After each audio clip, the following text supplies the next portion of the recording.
Good morning. Good to see everyone out today. So it is exciting to have Mr. Paul Winkler here. And I think you'll be, if you haven't read his bio already, I think you'll be impressed. So Paul is the founder of Paul Winkler, Inc., a registered investment advisory firm with 10 offices in Middle Tennessee and one in Texas. His firm manages about $1 billion in client assets. He is a serial collector of educational degrees and credentials. His undergraduate degree was in economics.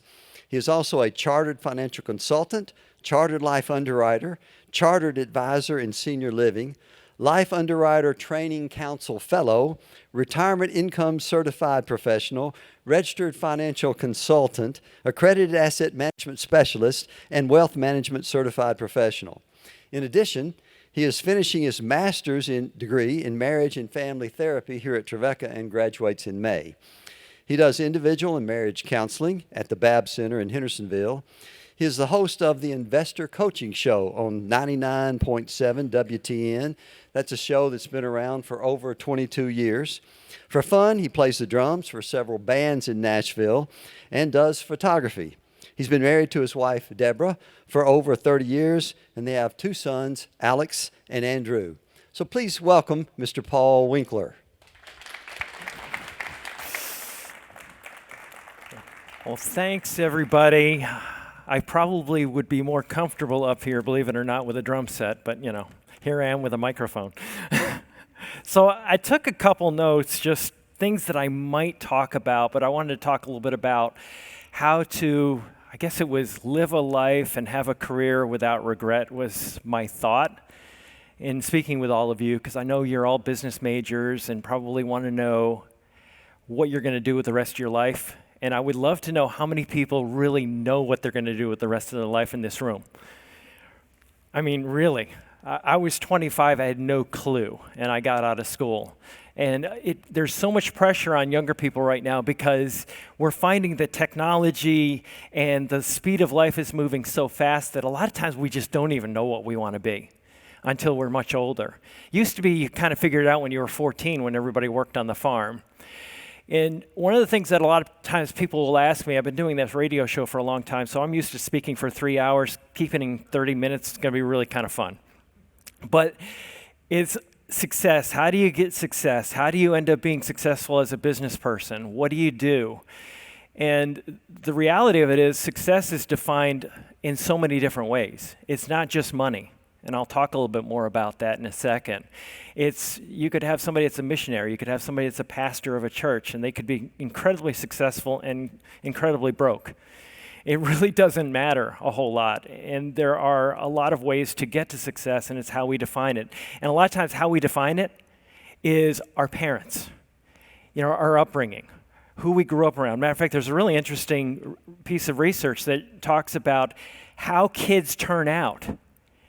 And how kids turn out is not necessarily driven so much by parenting as it is genetics to some extent, but interestingly, also who you introduce your kids to if you're a parent. So what neighborhoods you grew up in. Because what ends up happening is a lot of times we don't necessarily, and you guys can probably relate to this, don't necessarily listen to our parents that well. When we're 14, 15, literally there's something in your brain. I learned this in psychology. Watch what you learn in these psychology classes. Our brains actually tune out our parents' voices, and we tend to tune in strangers and people around them.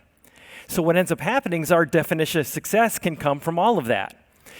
Now, a lot of times people say, well, Paul, I want to be in business for myself. I want to start a business, and I think that's what success is. And a lot of times what I do with people when I'm talking about investing is I'll say, okay, who are the most successful people that you know in the world?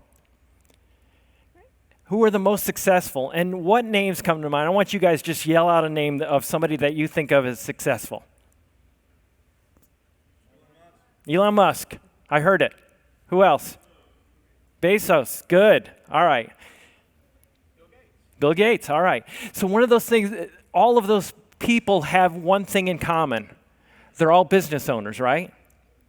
And I often talk about investing. You get to be a business owner when you invest in the stock market. So a lot of times I'm talking about that very thing. But a lot of times you're looking at going, it's way before investing for me. I want to talk about career. And the reality of it is there are two different ways that we can typically approach a career in general. I can be self-employed or I can be employed by somebody else. And I remember doing Toastmasters, good grief, 30 years ago. And one of the first speeches I ever gave was on that particular topic. And I said, you know what, when you're self-employed and you own your own business like me with 10 offices around here and one in Texas, you have hundreds and hundreds of bosses. But when you're employed by a company, you have, well, typically one boss. Maybe you're in a department, so you have more than one boss. But the reality of it is every last one of you will be self-employed. And if you can think of your world in that way, you're going to be a lot better off. So you're going to be thinking about what your job is going to be to serve somebody else and find a problem and fix it. Matter of fact, there was a guy that wrote a book called The E-Myth, Entrepreneurial Myth. And one of the things that he talked about in that book is, well, he would go out and do speaking engagements. And he would do this for people that wanted to be self-employed. And he angered the people that hired him because he would literally talk them out of being self-employed. And what would happen is they'd leave and go, I came here to learn how to be self-employed. And you just taught me that, what self-employment really meant. So what a lot of times I'm doing with people that are thinking about, I want to be employed by myself, is I'm going to teach you what he taught. And he said, basically what a company is this. You've got 4 parts of a company. You've got the CEO of the company. That's going to be the direction. What are we going to do? What problem are we going to solve? And that's what he used to do. He would take people in the audience and he'd pair them up and he said, hey, I want you to talk to the person next to you and tell them what you do for a living. And you, on the right, I want you to tell that person what would frustrate you about dealing with that person. Your job is to solve that person's frustrations. So your job is to take whatever is out there that frustrates you in working in the world and go, I'm going to fix that problem. And that's the essence of being a business owner, fixing a problem. I would have employees come up to me and go, hey, Paul, I got a problem. And I go, no, you got an opportunity. Because now you've got an opportunity to fix a problem of somebody else. And a lot of times we go through life trying to avoid problems, right? And the reality of it is, no, we ought to embrace them because that's what we're here for. So basically you have the CEO that says, okay, here's what the company's going to be doing, what it's going to look like. Here's the problem we're going to solve. Here's the thing that we want to make better for people. And often what we got to do is we got to become really others-centered. We got to really focus on other people and get outside of ourselves. One of the things I always tell my employees, quit thinking about yourself. The only person I want you to think about is that person you're with, because your problems are going to be solved if you solve their problems. Zig Ziglar, actually, he was a motivational speaker, used to say that. You can get anything you want in life if you help enough other people get what they want. So that's the CEO. Then you have the marketing of the company. What are we going to tell people that we do? How are we going to convey that message? What is it that we're doing, and how are people going to, and why are people going to come to us? Then you have operations. What does the business do? Then you have over here, you have accounting. And the problem with most businesses, it's like 80, these guys could probably tell you better than me how many businesses fail. It's a high percentage. But the reason they fail is because you're trying to do all 4. You're trying to be the CEO of the company and you get out there and doing the marketing. When you're doing the marketing, you don't have any time for the operations. And when you're doing the operations, you can't market the company. And there should be a natural tension between all of these things. The marketing people should be going to the operations people, you guys got to produce something better. I'm frustrated. I'm out there trying to sell your stuff and it stinks. We need to make this thing better. And the operations people ought to be going, you guys are promising way too much. We can't possibly deliver all that. And the accounting people should be saying, you guys just shut up and quit arguing and quit spending so much money. That's the idea. You have that natural tension. So what you want to do, typically, let's say that if you love, for example, you love plumbing. He told somebody, this Gerber is the guy I'm talking about, Michael Gerber. He said, go into hairdressing. And I said, go into hairdressing? What? He says, yeah, because you won't be tempted to do the work of the business. If you're running a company, you gotta kind of fall out of love of doing the work of the business. But in reality, I do a little bit of everything in just pieces so that I stay in tune with my company. And the way I started as a stockbroker, an investment advisor, quote unquote. And what happened is I studied under a guy, and I was banging my head against the wall. I was so frustrated with things as they were in the investment industry. And one day I was just like despondent. I was like, this is not working. And what ended up happening was this guy goes, hey, you ought to go study on these guys. One guy, I think he's going to win the Nobel for economics. And I said, okay. I got a set of CDs, or they were tapes actually, cassette tapes. That's how old I am. And I was listening to him and going, wow, this guy makes sense. And what ended up happening was I was listening to it and I said, I got to go study under this guy. And I was making less than $20,000 a year. I had one child at the time. My wife and I were living in a 3,000 square foot house. Don't ask how on earth we were able to afford that, because I was a good financial planner. And then what ended up happening, I went and I just dropped everything. But I said, I'm not going to leave my business. I'm going to continue to do this. And I did what I wanted to do on the side. Now, a lot of people go and they say, I'm going to burn the ships out in the harbor and I'm going to go do this. I'm going to tell you a lot of times what you're going to do. You're going to find that what you do for a living is going to be based on maybe what you've already done, but you're going to build it a little bit on the side. And that's what I did. And what ended up happening is I started the company. I had one office, 566 square feet. Then I went and I was doing this. I was chairman of the Chamber of Commerce. A great way to meet people, I'm going to tell you, is get involved in your community. I became the chairman of the Chamber of Commerce. I met some marketing people, and one of the guys goes, dude, you ought to be like on the radio. I mean, you're teaching all of this investing stuff, and this is fascinating. You ought to be on the radio. So I said, oh, great. How do you do that? And he says, pick up the phone, call a program director, and then tell them what you want to do. And this guy goes, we don't take a show like this. Yeah, you can go call in. I told him what station would. He told me a station that would. I went on that station for 2 months, and then somebody called me from a competing station. It was 50,000 watts, and said, we want your show. And then when I said, oh, okay, great. I went there, talked to them, and they said, yeah, we have this show. The cost to do a show is $25,000 a year. I was like, great, I make 20. This is really going to work out really well. And there's a lesson in this I'm going to get to. I was driving back, and I said to my wife, I said, Deb, oh my gosh, they want $25,000 to do this show. You know what we make. I can't afford this. And she says, well, did they give you any light at the end of the tunnel? I said, they said they give me 7 minutes of advertising that I could sell.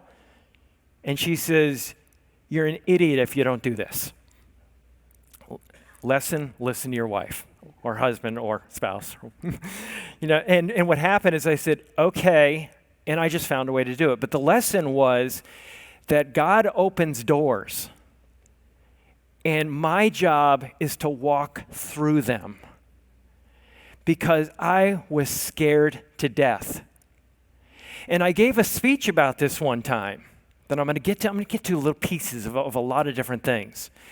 But what ended up happening, I walked through the door, and then I got on that station for 4 years, and then the very biggest 100,000 watt station in town called up and said, we want your show. And I said, great. I went over there. And I got on there, and I hadn't looked back since. And I ended up growing to 10 offices. It was huge. But what happened was this. I would walk through doors. And one day, I got called up to do a commencement speech for a university. And they said, what do you want to speak about? And I go, I don't know. What do you want me to speak about? I said, I don't know, whatever you want. And I said, okay, great. I said, what would be really good for young people to hear is this. There was a study of people age 90 and above. And they said, if you could live your life over again, what would you do differently? And I love those types of speeches. I think that's cool. And what they did is they said, first of all, I would take more risk. That was the first lesson I taught the group. And I said, okay, so what's going on here? We tend to live life like we're trying to make it safely to death. And there is no such thing as making it safely to death. Now, you don't take foolish risks. Like I worked for that company that sold health insurance, But all the time I was building this investment business based on Nobel Prize. The guy did win the Nobel Prize for economics, by the way, in 2013, after my wife said for years, he's not going to win the Nobel Prize. Would you quit talking about it? And finally he did. So I was right once. It's the only time I was ever right. So what happened was I ended up building it on that. But that was it. People try to do things that I don't want to take too much risk, and they don't step out, and they don't ever get into their gifting. And that was another lesson. Somebody said to me one time, I was literally in tears because my business was failing. I was literally in tears. And this guy goes, Paul, what's wrong? I says, I can't sell. And this was another lesson, which was listen to your friends who know you. And sometimes we don't know our own gifts. So sometimes what you do is you say to somebody, a friend of yours, what if you were in a pinch and you were in a struggle and you didn't know what to do, what would you turn to me for? Well, what my friend would have turned to me for was teaching. He said, you're a gifted teacher. He said, Paul, don't sell, just teach. And that's what I did is I went on the radio and I just started teaching. And people all of a sudden started beating a path to my door. So that was it. First one, don't try to make it safely to death. It ain't going to work. The second thing was these older people would have spent more time contemplating. And the question is, what do you contemplate? And a lot of times, we don't think about this, but everybody in here has a purpose. We all have a reason for being, but how the heck do you get to what your purpose is? How do you know what it is? And there's an exercise I give you, and you might just write this down or just remember it. I did this with an 83-year-old woman in counseling because I'm doing counseling 2 days a week in Hendersonville, and I do counseling. I'm going to be dropping back to 1 to 2 days a week after I graduate. But I was working with an 83-year-old lady that was just despondent. She was like, oh no, I just have so many regrets in life, and it's so terrible. And I said, okay, let me ask you this. Have you ever seen the movie A Christmas Carol? And she goes, yeah. And I said, at the end, Scrooge, he's visited by 3 ghosts, and the one that he fears the most is the ghost of Christmas yet to come. Because he realizes that he has wasted his life. And what he does, he dusts off his tombstone, and he says, is this it? Can it be different? Can there be something different? So what I want you to do, I said to her, is write down all of the things that you want to do to feel you lived a life without regret. Where do you want to go? Who do you want to meet? Who do you want to spend time with? What do you want to learn? What do you want to own? What do you want to have? Whatever those things are. And she wanted to go to France. She wanted to have a big house in the Northeast, I think it was. And she's going on and on. And she's 83. She's probably not going to France. She's probably not going to go. She's kind of broke. She didn't have a lot of money. She's probably not going to end up with that house. But what I did is I said this, okay, now this is your bucket list.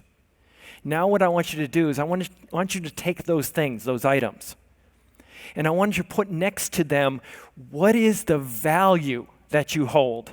Why do you want to do these things? Why is this important to you? Well, one of the reasons she wanted to go to France was beauty. She wanted to experience God's creation. And I said, do you have to go to France to do that? And she goes, no, I guess I don't. And we went through each one of those lists, and we determined that she didn't have to have money to do any of those things.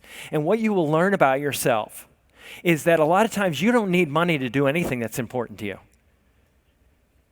Money is just a tool to express what you value. They did a study of college students, and they said, hey, which sounds weird coming from a financial planner, right? But they did a study of college students, and they said, are you going to chase intrinsic or extrinsic values? What are your goals? Intrinsic was like relationships and those types of things. Extrinsic was power, success, fame, money, cars, houses. They found pretty much without exception that people who they all met their goals, interestingly. in the study. They all met their goals, so what they wanted, intrinsic or extrinsic. But what they found was the people that chased after extrinsic were infinitely less happy than the people, and we all know that. We all get that. They were infinitely less happy. But why is it we chase the extrinsic? Why do we chase the nice house? And I'm going to tell you, I learned this from psychology. One of the premier methods of working with people in counseling is what's called emotionally focused therapy. And it's the idea that every last one of you, your greatest desire is to attach to other people. You want to know that you matter, that you're important, that you're loved, that somebody has your back, that you're seen by them. Everybody desires it. Now, God can be that attachment figure. You can have that attachment figure, but some people, as the little girl that was crying in the night and her dad comes in and says, "Daddy," and he's going, "Honey, God's with you." And she goes, "I want something with skin on." And that's what we all desire. Interestingly, when we chase after those things, a lot of times what we're trying to do is we want the really nice house to show people that we made it, that we're important, that we're successful, that we're worth being around. It comes back to attachment. We all want to be attached, and we all want people to think that we're somebody. That's what happens so often. We want people to think we're somebody because we're driving this really nice car. But there's a really interesting secret about humans. And that secret is that, you know what? When you show your flaws, if you have this perfect thing out there on social media that your life is perfect, all of a sudden you're plastic. You're not real. And not only that, you're not as likable. Because we like somebody that has flaws. We like somebody that's kind of a little bit sharing life in a real way. So that's what happens with people. They get to that end of that life and they realize they chased things, they chased stuff, and they were running down the wrong road the whole time. Got to watch myself. How much time do I have? Because I could go on for 3 hours. You want another 15? Is 10, 15? Okay, if you guys have questions, I'll stop for questions too. Okay, thanks. So the third thing that people would do is they would like to create something that survived beyond themselves. Fascinating book for any of you guys that are readers. It's From Strength to Strength by Arthur Brooks. Ran a think tank in Washington. He's on an airplane, and it's dark, they're flying overseas, and he hears a voice behind him. And the voice is going, "Nobody cares about me. Nobody's going to remember me. I'm not important." And his wife's going, "Oh, honey, you shouldn't talk that way." And he says, I'm doing work, and I'm going, I got to tune in what's going on. There's something going on behind me. He's listening to this guy behind him. He says, "I don't even remember what I'm working on." Land. Lights come up in the airplane. He looks back, and there's an incredibly famous actor and military. I think he was a military hero. And he's going, "Whoa, this guy is nobody cares about me. Nobody's going to remember me." And everybody on the plane, when they see the lights come up and they see him, they're going "You are such an inspiration." And the guy lit up. But the lesson was that we probably won't be remembered for what we create. We probably won't be remembered for our career. We probably won't be remembered for most of the things that we chase after. This may sound bizarre, but one of my favorite books in the Bible is Ecclesiastes, because it basically says that. It's striving after the wind. People are going to forget who we are, but there is one group of people that won't forget who you are, who you have been to them, and that is your family, your friends, and those people close to you. And that's what we want to develop as in regards to a group of people. When we want to try to build something that survives beyond us, that's what survives beyond us. And the other thing that when I was speaking to this group, is I said, the other thing is this: when you're young, like you guys are, we talk about diversification in investing, spreading your money out. You know, it's fascinating because if you look at Ecclesiastes, all of the Nobel Prize winning research on investing is in Ecclesiastes. Spread your money out between 7 to 8 places. You don't know what calamity will befall the earth. Diversification. There are literally 7 to 8 asset classes in investing that diversify an investor. Interestingly, Solomon should have won a Nobel Prize almost 3,000 years ago. Plant in the morning, plant in the afternoon. You don't know whether one will do good or whether both will do well. You put things together when you invest that have dissimilar price movement, low correlation. It's literally in Ecclesiastes. But you know, the interesting thing is Solomon had all of this stuff in there, and a lot of times we forget about it. But here's the thing: diversification is super, super important when you're older. When you're younger, it's not as important. But diversification in how you earn income is going to be incredibly important. You guys live in a world that is changing really, really fast. Now, I talked about Dr. Hyde's talking about, my being a serial collector of degrees. I am, simply because I want to be so diversified that I'm always necessary. I always kiddingly say that to my wife. She'll say, "Can you fix this?" And I'll fix it. And she'll go, "How do you do it? How did you do that?" And I'll go, "I can't tell you because then I won't be necessary anymore." And she's just like, "Oh, you're an idiot." But that's it. It's just life is about serving other people. And we live in a world that has moved from a service economy to an information, or from a manufacturing economy to a service and an information economy. So getting as much information and constantly pursuing higher education, I think, is critical. So that's hence why I have promised myself I will continue to grow in that area, because I never want to get to the point where I'm just yesterday's news. Now, I'll stop for questions, because there's one thing I want to tell you about what Arthur Brooks said that was really, really impactful. We go through 2 basic stages in life that are driven by our psychology. The first stage in life, you are driven by what's called fluid intelligence. Fluid intelligence is your ability to solve problems, create things, and come up with new ideas. And maybe you can solve math problems in your head like older people. Sometimes it's just not as easy as it used to be. It really gets down to it. Fluid intelligence is what you typically will find that grows until the age of about 45. And then it starts to wane. And you typically get what's called your half-life of your career. Between 20 and 45 is about 20 years. That's where you're really growing in your career, and that's where you're going to be shooting upward. And patience is the virtue then. You're constantly going to be learning and gaining information. And you're going to go through trials and tribulations. The trials are not bad, they're good. Failure is only failure if you quit. Babe Ruth forever had the home run record, 714 home runs. And then all of a sudden they got beaten. But a lot of people forgot what he was known for as well, which is having more strikeouts than anybody else. He struck out more than anybody else. So failure is something that comes in those years. And don't beat yourself up if you try something and you fail. It's like Edison with a light bulb. Sir Thomas, you tried 1,000 different things in a light bulb that didn't work. How do you feel about all those failures? And his answer was great. No, I found 1,000 things that didn't work to make a light bulb. Don't look at it that way. Look at it as, okay, let's keep going. It's only failure if you stop.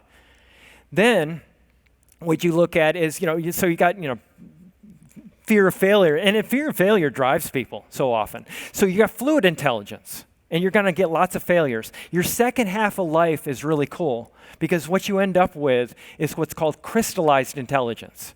It's what the Bible refers to as wisdom. And the beauty of it is we become better teachers, better and better the older we get.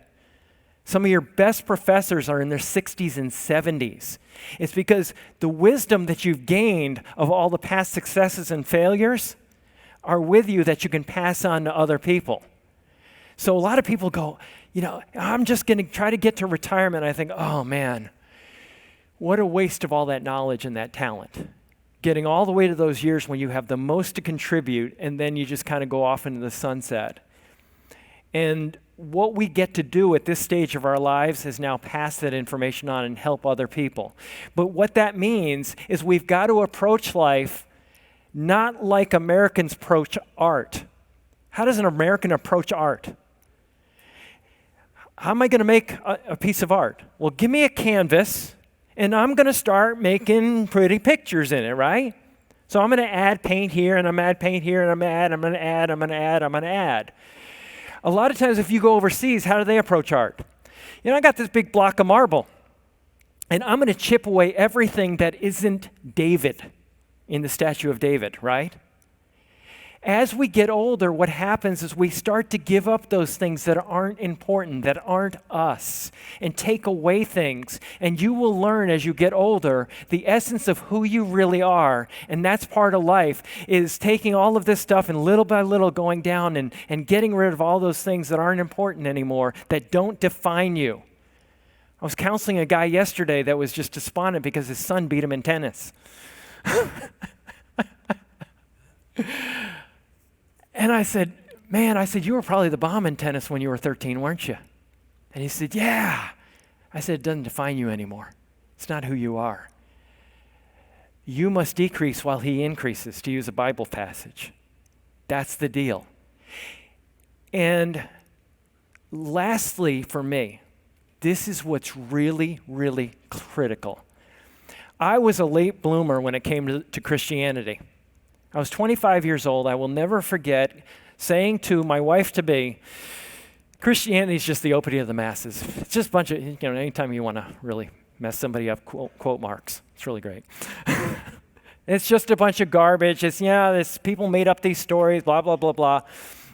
And she goes, oh, really? And I said, yeah.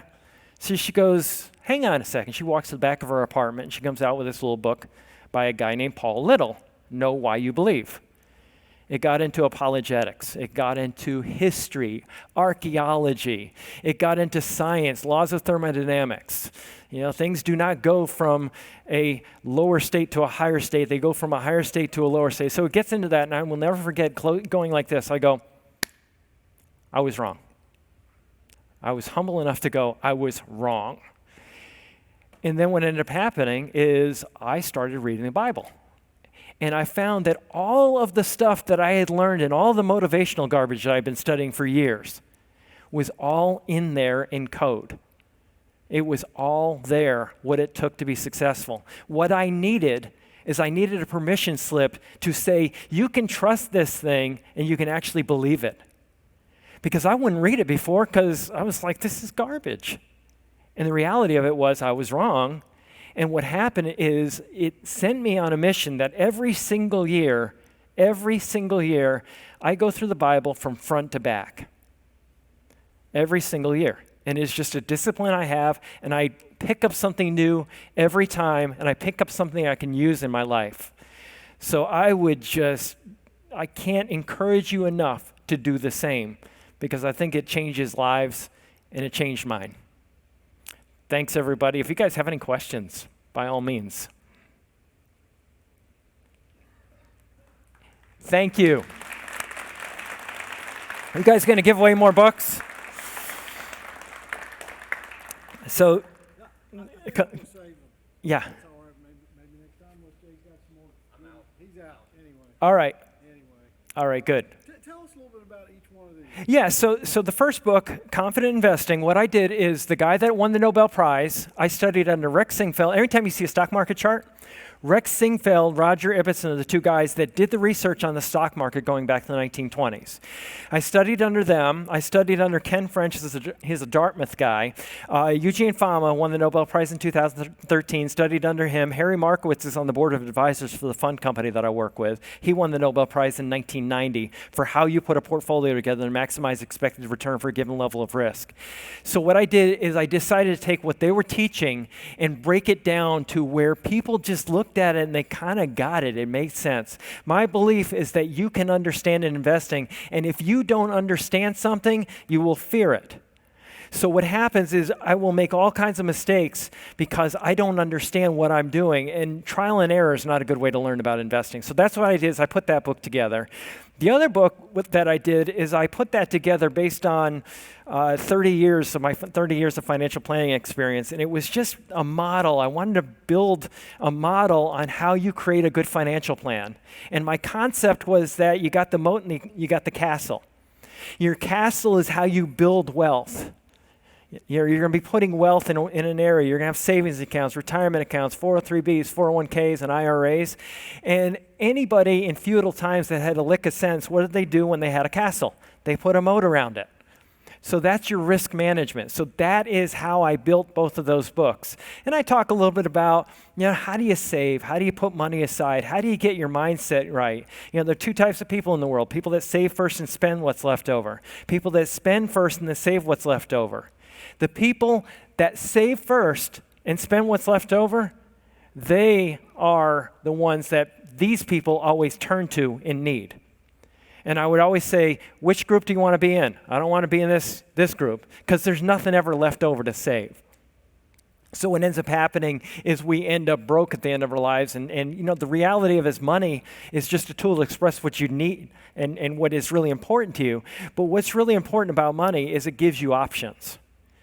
It gives you freedom to do things that you might not have if you don't have that. And money is gained by adding value economically in other people's lives. That's where it comes from.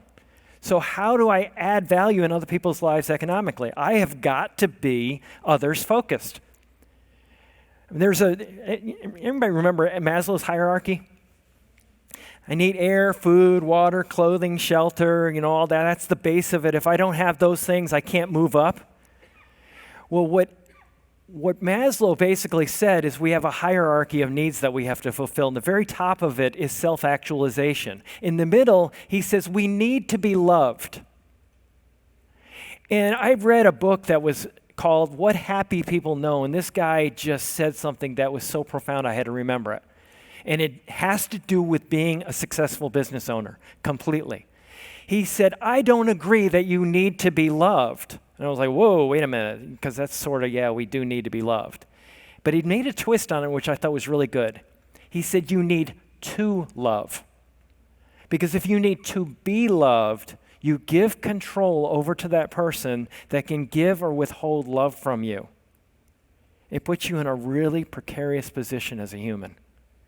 If you are the initiator of love like Jesus was, then love is going to come your direction. But that is the key to being a successful person, is to be other-centered and focused on them and loving them. And when I'm up here speaking to you guys, I'm naturally a shy person.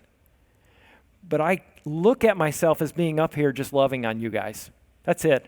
I'm just giving you guys the best stuff I got, because that's what it's about. Go forth and conquer. Thank you.